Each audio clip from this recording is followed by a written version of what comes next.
Hi, in this video I'm going to show you how to download images from Google Docs.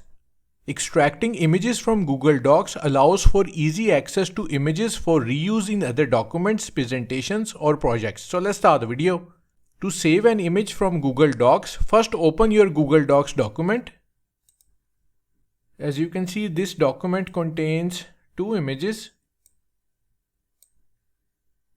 Now to extract these two images, click on the File tab in the main menu and then hover your cursor over Download and then select webpage.html zipped. This way Google Docs document will be saved as HTML file along with the images on your computer. So click on it. The download is complete. Click to open it.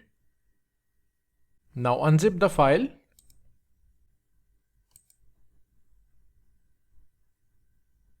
Inside the file, you will see the folder name images. So click on it. This folder contains all the Google Docs images. Browse and select the images you would like to use. So that's how to download or save images from Google Docs document. Thanks for watching.